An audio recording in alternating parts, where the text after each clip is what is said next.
বিশ্ব সংবাদে আপনাকে স্বাগত। শুরুতেই জানাবো হাতে পাওয়া সর্বশেষ আন্তর্জাতিক সংবাদের শিরোনাম, পরে বিস্তারিত। আন্তর্জাতিক গুরুত্বপূর্ণ আপডেট সংবাদ জানিয়ে দিব। গাজায় যুদ্ধ চলবে আরও 7 মাস, জানালো ইসরায়েলি কর্মকর্তা। এরপর জানাবো আলহামদুলিল্লাহ, ফিলিস্তিনকে স্বীকৃতি, ইউরোপের 3 দেশকে সৌদির ধন্যবাদ। এরপর জানাবো একটি সুখবর, জাতিসংঘের ওপর ক্ষোভ ঝাড়লেন তুরস্কের প্রেসিডেন্ট রিসেপ তাইয়েপ এরদোগান সিংহ। আরও জানিয়ে দিব বেলুনে করে দক্ষিণ কোরিয়ায় ময়লা ও মল ফেলল উত্তর কোরিয়া। এবং সর্বশেষ জানাবো মিয়ানমারে ভূমিকম্পের আঘাত, কাঁপল বাংলাদেশ, ভারত। গাজায় যুদ্ধ চলবে আরও 7 মাস, জানালেন ইসরায়েলি কর্মকর্তা।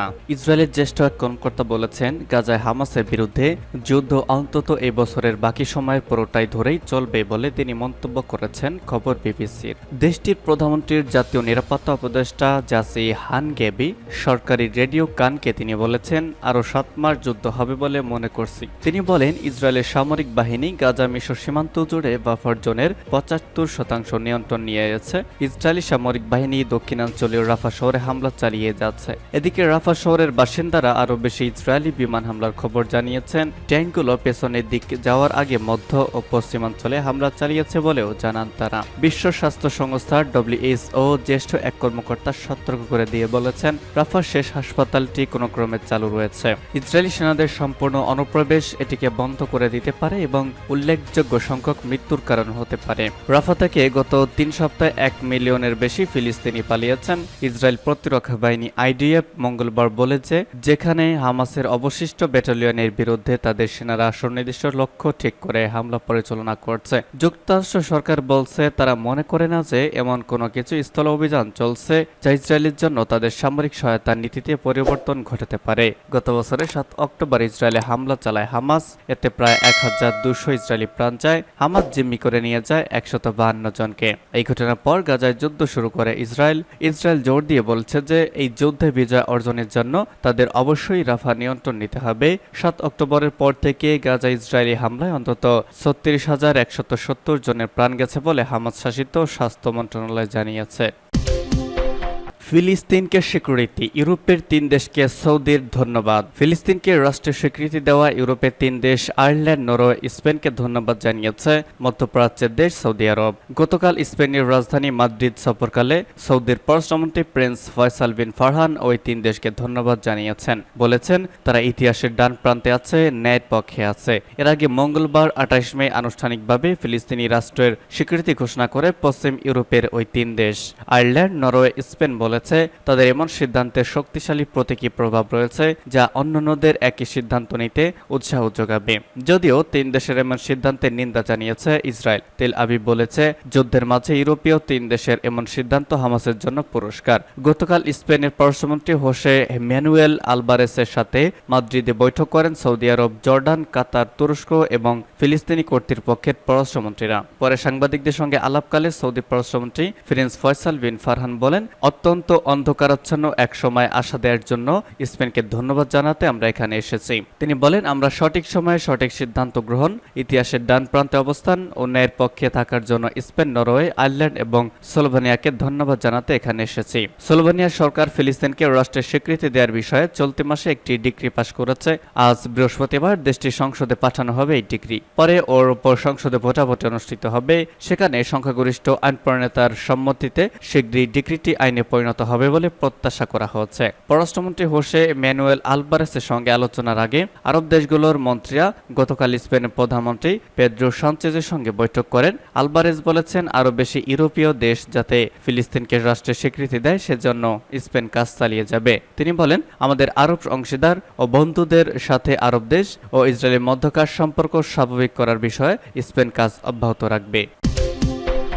জাতিসংঘের ওপর ক্ষোভ ঝাড়লেন এরদোগান। বনের রাজা যেমন এক সিংহ, তেমন এই বিশ্বমঞ্চে রিসেপ তাইয়েপ এরদোগান একজনই, যাকে মুসলিম বিশ্বের সব সমস্যায় কথা বলতে দেখা যায়। সুযোগ পেলে সাহায্যের হাতও বাড়িয়ে দেন। তাই একসময়ের অটোমান সাম্রাজ্যের অংশ ফিলিস্তিন ইস্যুতেও চুপ করে বসে থাকতে পারেননি এরদোগান। রাফার শরণার্থী শিবিরে ইসরায়েলের হামলায় ফুঁসে উঠেছেন তুর্কি প্রেসিডেন্ট। গাজা উপত্যকার রাফার শরণার্থী শিবিরে ইসরায়েল হামলা চালানোর পর বিশ্ব সম্প্রদায়ের কড়া প্রতিক্রিয়া দেখিয়েছে। তবে জাতিসংঘ এবং মুসলিম বিশ্বও সেইভাবেই প্রতিক্রিয়া প্রতিক্রিয়া দেখায়নি। আর এতেই চটেছেন মুসলিম বিশ্বের সিংহ এরদোগান। বুধবার তুরস্কের রাজধানী আঙ্কারায় ক্ষমতাসীন জাস্টিস অ্যান্ড ডেভেলপমেন্ট পার্টির সংসদীয় বৈঠকে এরদোগান বলেন, গাজায় জাতিসংঘের চেতনার মৃত্যু হয়েছে। তুর্কি প্রেসিডেন্ট বলেন, তারা গণহত্যা থামাতো দূরের কথা থাক, নিজেদের স্টাফ বা সহায়তা কর্মীদেরও বাঁচাতে ব্যর্থ হয়েছে।